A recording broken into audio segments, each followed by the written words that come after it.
नमस्कार विद्यार्थियों। आज हम कक्षा 7 विषय गणित अध्याय 1 के बारे में पढ़ेंगे। इस अध्याय को पढ़ने से पहले मैं आपको कुछ बातें याद दिलाना चाहता हूँ जो आपने कक्षा 6 में पहले से ही पढ़ रखी है। उन्हीं का उपयोग हम आगे भी करेंगे। कक्षा 6 में आप लोगों ने पढ़ा था कि संख्याएं किसे कहते हैं, संख्याओं का निर्माण कैसे होता है और इन संख्याओं का उपयोग हम गणित विषय में किस प्रकार कर सकते हैं। तो आप लोगों ने वहाँ पर पढ़ा होगा कि संख्याओं का निर्माण अंकों से होता है और संख्याओं के जो समूह होते हैं उनके हमने अलग अलग नाम देखे थे। उनमें एक नाम हमने ये भी देखा था कि वस्तुओं का जब सबसे छोटा संग्रह होता है उसको हम प्राकृत संख्याएं कहते हैं।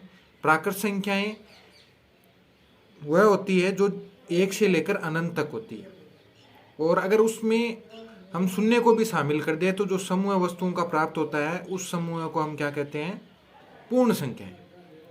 अब वो पूर्ण तो है, लेकिन अगर उनमें हम ऋणात्मक संख्याएं और शामिल कर दें तो जो संख्याएं प्राप्त होती है वो कौन सी होती है, पूर्णांक संख्या। ये सारी की सारी जो संख्याएं हैं वो क्या है, एक समूह है। अब समूह का मतलब क्या हुआ, देखो आपकी स्कूल है, उस स्कूल को मैं अगर एक समूह कहूँ तो आप उसका स्कूल में पढ़ रहे हो तो आप उस समूह के क्या हो गए, हिस्सा हो गए। अगर मान लो पूरी की पूरी संख्याओं को मैं पूर्णांक संख्या कहूँ, यानी कि आपकी स्कूल को मैं अगर पूर्णांक संख्या कहूँ तो आप उसका हिस्सा हो। फिर मैं आपको पूर्णांक संख्याओं में अगर अलग अलग कक्षाओं में बांटूँ तो आप किस कक्षा के हो, 7वीं कक्षा के। तो 7वीं कक्षा को अगर मैं पूर्ण संख्याएं कहूँ तो आप पूर्ण संख्याओं में भी आप क्या हो, मान लो अगर आप लड़का हो तो आप लड़कों के समूह में हो गए कि 7वीं कक्षा के लड़कों का समूह है या 7वीं कक्षा की लड़कियों का समूह है। तो समूह है संख्याओं का बनता है। तो हमने पूर्ण संख्याओं के बारे में और उनके गुणधर्मों के बारे में हम 6वीं कक्षा में पढ़ चुके हैं। आज हम पढ़ेंगे 7वीं कक्षा में, जो आज हम पढ़ेंगे पूर्णांक संख्या। देखो पूर्णांक संख्याओं का समूह क्या होता है कि एक तो होता है शून्य, और शून्य में अगर हम सभी धनात्मक संख्याएं जोड़ दें जो कि अनंत की ओर जाती हो, और उसमें हम क्या जोड़ दें, ऋणात्मक संख्याएं जो माइनस अनंत की ओर जाती हो, इन सब संख्याओं को हम क्या कहते हैं, इन संख्याओं के समूह को हम क्या कहते हैं, पूर्णांक संख्या। तो पूर्णांक संख्याओं में क्या क्या शामिल हो गया, एक तो हो गया शून्य, शून्य से लेकर प्लस में अनंत और माइनस में अनंत। इन समूह को हम क्या कहते हैं, पूर्णांक कहते हैं। अब अगला बिंदु अगर हम देखें तो क्या है कि संख्याओं का संख्या रेखा पर दर्शाना। तो मान लो ये कोई रेखा है, इस रेखा में अगर हम संख्याओं को दर्शाएं तो बीच में क्या रखेंगे, 0, और उसके दाईं तरफ। अब दाईं तरफ कैसे हुआ, अगर आप अपने हाथ को अगर ऐसे करो जैसे ये मैंने बनाया है, ये तो कैमरे में दिखाई नहीं दे रहा है, लेकिन अगर आप जब देखो तो आपका दाएं हाथ की जब अंगुली और अंगूठे को मिलाओगे तो एक डी की तरह बनेगा। तो दाईं तरफ कौन सा हो गया, ये। तो दाईं तरफ कौन होता है, धनात्मक संख्याएं, और बाईं तरफ कौन सी संख्याएं होती हैं, ऋणात्मक संख्याएं। अब हम आगे देखते हैं। देखो कुछ महत्वपूर्ण बिंदु जो आपको पता होने चाहिए, और वो क्या है, वो देखो किसी संख्या रेखा पर जब हम एक धनात्मक पूर्णांक जोड़ते हैं तो दाईं तरफ चलते हैं। ये क्या है, एक संख्या रेखा है। अब अगर इस संख्या रेखा में मान लो ये तो 0 तो बीच में है, अब मुझे जोड़ना है 3, और वो भी किसका, प्लस का। तो संख्या रेखा में मुझे अगर 0 में 3 जोड़ना है तो मैं किस तरफ चलूंगा, दाईं तरफ। और यही मैंने बात ऊपर लिखी है कि जब संख्या रेखा पर जब हम एक धनात्मक पूर्णांक क्या जोड़ते हैं, एक धनात्मक पूर्णांक जोड़ते हैं तो हम किस तरफ चलते हैं, दाईं तरफ। जैसे ये बीच में शून्य पर हम खड़े हुए हैं और मैंने कहा कि हमें +3 जोड़ने, तो किस तरफ जाएंगे, देखो 1, 2 और 3 किस तरफ चले, दाईं तरफ। और चलो दूसरा जो वाक्य है वो पढ़ते हैं। जब हम संख्या रेखा पर एक ऋणात्मक पूर्णांक को जोड़ते हैं तो बाईं तरफ चलते हैं। तो ऋणात्मक पूर्णांक क्या हुआ कि ये तो संख्या रेखा पर हम शून्य पर खड़े हुए हैं, और मैंने कहा कि आप क्या जोड़ो, -2 जोड़ो। तो शून्य में -2 जोड़ोगे तो क्या आएगा, -2। तो ये क्या कह रहा है कि जब हम किसी संख्या में ऋणात्मक पूर्णांक को जोड़ते हैं तो किस तरफ चलते हैं संख्या रेखा में, बाईं तरफ। तो शून्य के बाईं तरफ क्या है, पहले तो -1 और -2। अब अगला देखो, एक धनात्मक पूर्णांक को घटाते हैं तो हम किस तरफ चलते हैं, बाएं तरफ।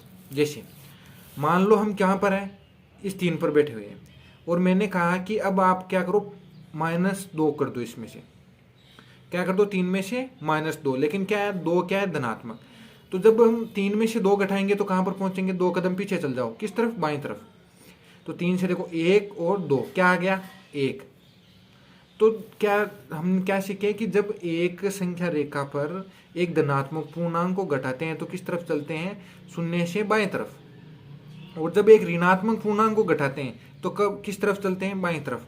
अब आप कहोगे कि ये कैसे हुआ, तो उसको समझो। तो अब हम देखते हैं कि एक धनात्मक पूर्णांक को घटाते हैं तो किस तरफ चलते हैं, बाएं तरफ। ये तो हमने देख लिया।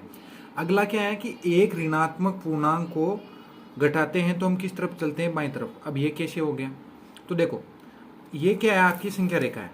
इस संख्या रेखा में हम कहाँ पर खड़े हुए हैं, कहीं पर भी खड़े हो जाओ। मान लो हम यहाँ पर 3 पर खड़े हुए हैं और मैंने कहा कि इस 3 में से हमें क्या घटाना है, -3 घटाना है। तो देखो कैसे करोगे आप, तो 3 तो देखो ये आपका 3 पहले से ही है, ये 3 है।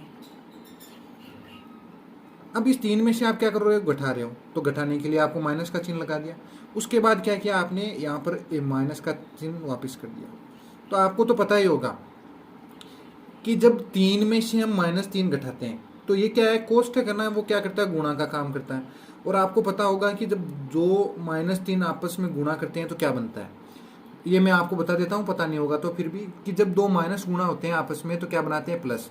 तो हम इसको वापस कैसे लिखेंगे, फिर हम इसको ऐसे लिख सकते हैं, 3 गुणा 3 + 3।